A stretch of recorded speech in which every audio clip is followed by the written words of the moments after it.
Niwagomba gushima uze ushimire umuntu akiriho, uze umuhe seretifika canke se ishurwe ryo kumukengurukira akiriho, abirabisha amaso yiwe, avyumvishe n'amatwi yiwe akiriho.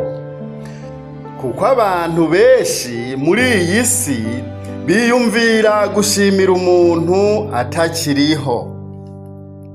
Icigwa tugomba kwiga ni icegeranyo kiri mu gitabo c'ubutumwa bwiza bwa Yesu Kristo uko canditswe na LUka, ndetse no mu gitabo c'ivyakozwe n'intumwa. Kuri wewe utarafyonda sabone, raba ngaho munsi ya video aho hantu hari ibara ryirabura, urabe iryo jambo sabone urifyondeko, haca haza akazogera canke se agakengeri, nako uce ugafyondako. Uza guca usubira ufyondeko kandi karya gakengeri nyene kirabura uza kuca ubona kavivuwe, uzoba uhejeje kuyabonesha ikiganiro cose canke icigwa tuzoza turashirako kuri Sabanerwa TV, uzoba mu ba mbere kukironka. Igenekerezo rya 26 ukwezi kwa gatatu mu 2025, umukuru w'igihugu cacu ciza c'Uburundi General Major Evariste Ndayishimiye yarashimiye cane vy'imvamutima Docteur MArc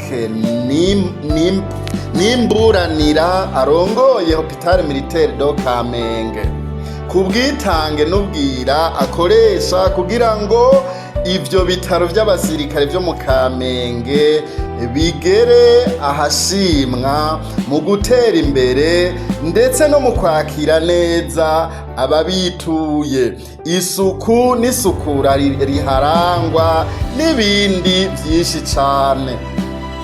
Aca asaba ko n'izindi ndongozi zomufatirako akarorero uwo muganga rero Dogiteri Mariko ashimirwa. Twabigereranije neza na neza n'uyu LUka avugwa muri Bibiliya yera. Iki gitabo tubona muri Bibiliya yera citwa LUka, citirirwa LUka nyene kandi niwe yacanditse. Yari umuganga yakundwa cane, yakira abagwayi neza, maze bigatuma bamwiyumvamwo, mbere bagatangura no gukira ataranabavura kubera serivise nziza yabaha. Nico catumye bamutazira ngo LUka umuganga akundwa. No mu gihe ca Pawulo, LUka yari umugenzi wa Pawulo, kandi barajanye no mu gikorwa c'ivugabutumwa muri zirya ngendo zose Pawulo yagiye aragira.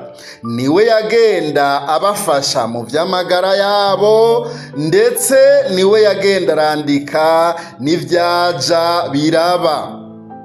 Ivyo wobisoma mu cete c'Abikorosayi igice ca 4 ku murongo wa 14, ndetse wosoma no mu gitabo c'ivyakozwe n'intumwa igice ca 1 ku murongo wa 1 nyene ugeze ku murongo wa 3.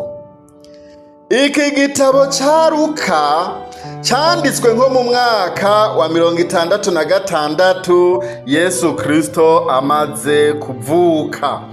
Yacanditse urusengero rw'i Yerusalemu rutarasenyugwa, kuko iki gitabo kibivuga nk'ibizoba. Kandi murazi ko urusengero rw'i Yerusalemu rwasambuwe mu mwaka wa 70 Yesu Kristo amaze kuvuka. Izina LUka rikomoka mu rurimi rw'ikilatini Lucas, risobanurwa ngo umuntu akomoka i Lukaniya, intara ya kera yo mu Butaliyano. Biravugwa ko rero uyu Luka atari umuyuda ahubwo yari umunyamahanga. Reka dushishikare ivyiza vy'uyu muganga Luka, tumushimire nk'uko muganga MArc arongoye hopitale militaire yashimiwe. Uyu muganga Luka birumvikana yari yarize araminuza amashure yo muri ico gihe, kandi tubibutse ko ari we yanditse n'igitabo c'ivyakozwe n'intumwa. Mu myaka ya kera iheze, abantu bahora bavuga ngo mu bakozi b'Imana nta bize barimwo. Oya, siko biri na gatoya, kuko Yesu si ikijuju ku buryo yoyoberwa ko n'abize baba bakenewe mu gikorwa c'Imana. Twarababwiye ko Matayo ari we Lewi yari umukontable akomeye cane wa leta y'i Roma, na Yohana urya yama yibereye mu gikiriza ca Yesu, nubwo yivugira make yari umuntu yize kandi yaminuje. Kandi harya na Yuda Isikariyota nuko nyene yaciye ategwa n'idayimoni yo kwiyahura, nawe nyene yari yarize, kuko niwe yarajejwe ikigega mu gihe ca Yesu. Ivyo navyo vyasaba ibiharuro birebire kandi vyinshi. Pawulo nawe yari yarize araminuza, mbere yigishwa n'umuprofeseri yitwa Gamariyeri. Uyu Luka nawe murumva ko yari umudogiteri. Ibi bitabo byose mu kuvyandika, Luka yari yandikiye umugenzi bicaranye ku ntebe y'ishure, canke se bize kuri etablissement imwe. Uwo nawe si uwundi, ni umwubahwa Teofilo. Ivyo uzobisoma mu gitabo c'ubutumwa bwiza bwa Yesu Kristo ko canditswe na Luka, igice ca mbere ku murongo wa mbere ugeze ku murongo wa 4. Uyu mudogiteri muzima, iyo umudogiteri muzima ahuye n'uwo biganye akamwita umwubahwa, ngira ngo uca wumva iyo titre ya Teofile yuko itari isanzwe, ahubwo yari nyakubahwa, naho atavyinshi Bibiliya imuvugako. Ni nk'uko abana babiri b'abanyeshure, umwe ava mu Kirundo i Kanyinya, uwundi akava i Makamba mu Kayogoro, ni nk'aho bohurira kw'ishure rimwe ry'i Bujumbura, dufate nka lycée du Lac Tanganyika. Bakigera kuri ayo mashure bakiga, hanyuma bahejeje kwiga ayo mashure, Luka agasubira mu Kirundo i Kanyinya, Teofilo nawe agasubira iwabo i Makamba mu Kayogoro.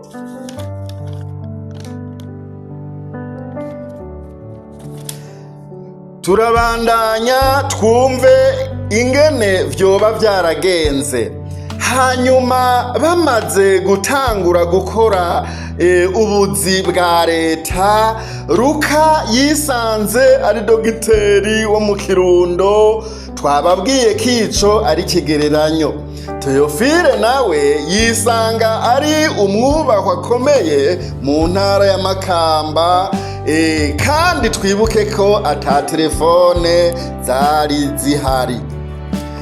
Nuko rero niho rero Luka yaca yandika iki cete ca mbere yahereye ko arico cete mubona c'ubutumwa bwiza canditswe na Luka. burya butumwa bwiza bwose Luka yanditse cari cete yandikiye umwubahwa Teofilo ngo amwereke neza yuko ibivugwa kuri Yesu ari ivy'ukuri. Biraboneka yuko yariko aramuha ubutumwa ngo nawe yakire agakiza. Haheze ikindi gihe Luka yarongeye afata ikaramu n'urupapuro arasubira yandikira wa mwubahwa w'umugenzi wiwe yitwa Teofilo, amwandikira ikindi cete ubugira kabiri arico gitabo mubona c'ivyakozwe n'intumwa. Twagereranije ko Luka yari umudogiteri wo mu Kirundo Ikanyinya, Teofilo nawe twagereranije ko yari Imakamba mu Kayogoro. Muri make murazi ko harimwo ikirere kirekire Kirundo Makamba. Umwe twovuga ko yari mu bumanuko bw'igihugu, uwundi yari mu majaruguru y'igihugu. Ariko Luka naho harimwo ikirere nk'ico ntiyarambirwa kuguma yumva afise inyota yuko uwo bicaye ku ntebe y'ishure imwe yomumenyesha ivyiza yaronse canke se yaboneye muri Yesu. Ico bitwigisha rero mu kubaho kwacu nuko twogiriranira urukundo. Luka yari afise umwete n'ishaka vyo kwakira neza abagwayi, kandi yari afise n'umuhamagaro wo kugira ngo ivyiza yaboneye muri Yesu ntavyigungane ntavyigumizemwo, ahubwo abisangize abagenzi n'inshuti ndetse n'abo bicaranye ku ntebe y'ishure.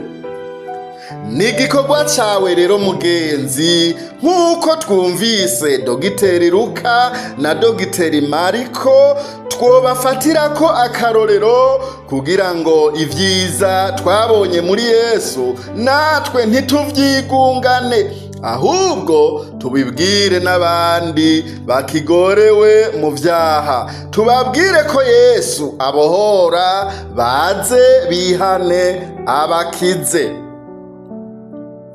Ndakubwiza ukuri wewe shoferi, ndakubwira wewe mukomeresa canke wewe mukomeresante, ndakubwira wewe muprofesere, ndakubwira wa munyeshuri we, ndakubwira mukozi wa leta, ndakubwira wewe ambasaderi, muri mworozi na wewe nyene ndakubwira wewe wicaye aho hantu Imana yagushize, uriko uramarira iki Imana? Ico ni ikibazo. Uriko uramarira iki Imana aho hantu yagushize? Mbega uriko urabwira ubutumwa abo bantu? Mbega abo bantu mwirigwana? Mbega aho hantu wicaye? Mbega aho hantu wirigwa? Mbega mwizo safari wirigwamwo? Mbega uriko urarokora abande? Fatira akarorero rero kuri uyu muganga Luka, ingene yagize ishaka n'umwete kugira ngo uyu mwubahwa Teofilo nawe amumenyeshe ivy'umwami Yesu. Birumvikana ivyiza Yesu yadukoreye ni vyinshi kandi ni vyiza, ntitwovyigungana. Niyo mpamvu umuntu wese Yesu azomubaza itaranto yamuhaye ico yungutse. Mwene data uriko uradukurikirana kuri no rubuga rwa Sabanerwa TV, nawe gira ico ukuye muri kino cigwa. Urabe neza aho uri, aho uhagaze, abo mwirigwana, aho ukorera, raba neza yuko ufise umwete n'ishaka byo kubwira abakigorewe mu vyaha, ubabwire ko Yesu akiza. Nizi nyigisho, nizi mpanuro twari twipfuje kuyaga kuri mwebwe mudukurikira kuri no rubuga rwa Sabanerwa TV. twabibukije gufyonda sabone, mugire na jeme, urwo rukumu ruraba hejuru mu rufyondeko, ugire partage ndetse wandike na komantere. Imana ibahezagire mwese, turabakunda. Ciao ciao.